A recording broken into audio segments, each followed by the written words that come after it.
In example 4, we want to write a rule for the nth term.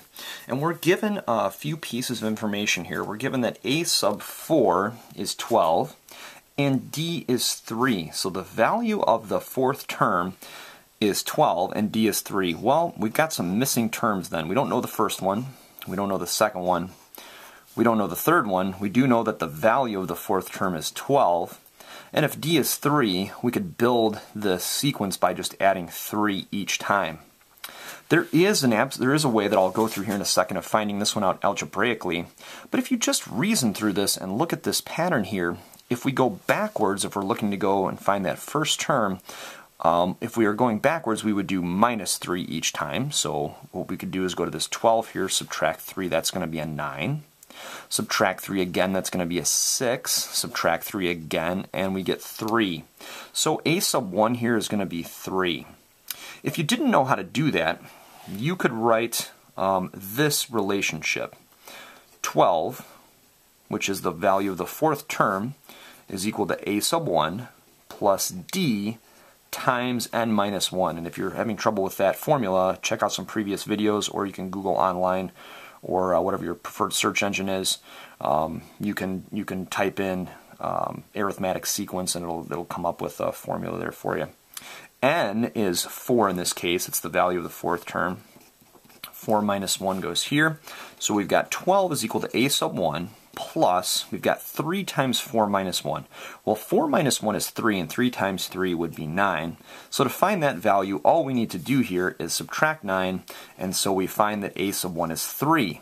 So using a little bit of algebra, we can find the value of the first term, and also using a little pattern recognition here, we can find the value of the first term.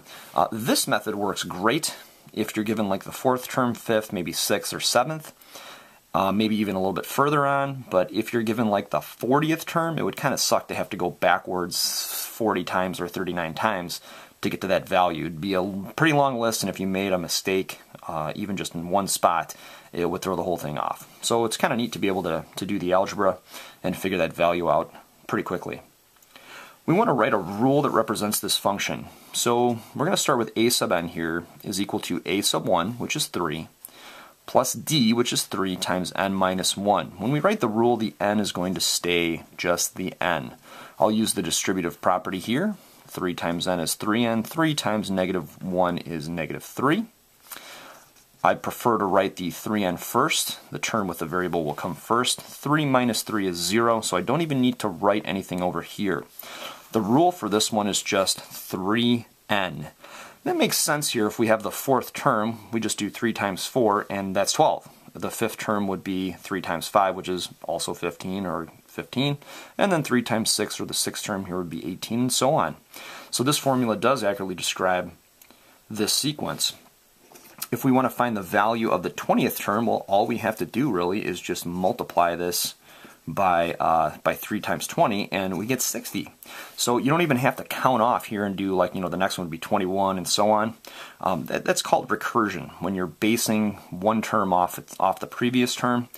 Here, this is called an explicit formula, where we can just jump right to that value. We don't have to go through that process of listing all these out to the 20th one.